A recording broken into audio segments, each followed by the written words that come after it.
هجوسي لي من جيت حضر لي القفان، أنا ناوي الليلة قصيدة حماسية في عرس الكرم والجود نسطر القعدان. هذا خالد النومة مطنوخي وحمية، هجوسي لي من جيت حضر لي القفان، أنا ناوي الليلة قصيدة حماسية في عرس الكرم والجود ينسطر القعدان. هذا خالد النماسي مطنوخي وحمية، أنا أشهد إن خالد فلا مثله أي إنسان، كريم العطايا مثل همالي واسمية. هذولا أهل الحيدة أهل الخيل والميدان، شعوب الكرم وطيب ونيرانهم حيا. أبوها الكريم اللي عطاياه يدوم اسمه، طلال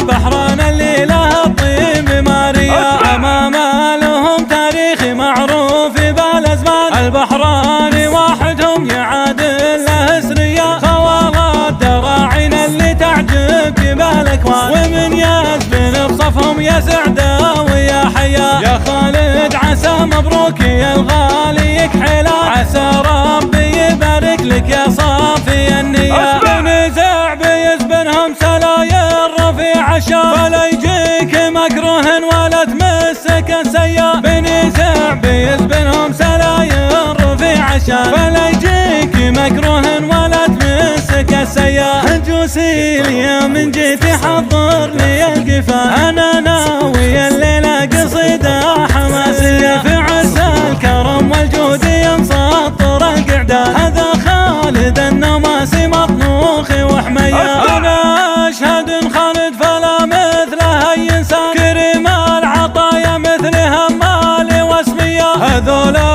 أهل الحيدة أهل الخيل والميدان، شعوب الكرم وطيب ونيرانهم حيا. أبوها الكريم اللي عطاياه يدوم اسمه، طلال البحران اللي له الطيب ماريا. أمام لهم تاريخ معروف بالأزمان، البحران واحدهم يعادل له سرية. خوال الدراعين اللي تعجب بالأكوان، ومن يزبن بصفهم يا سعدة ويا حيا. يا خالد عسى مبروك يا الغالي يكحلا، عسى ربي يبارك لك يا صافي النية. بنزع بيزبنهم سلاير رفيع الشام، فلا يجيك مكروه ولا تمسك السيا. بنزع بيزبنهم سلاير رفيع الشام، فلا يجيك مكروه ولا تمسك السيا.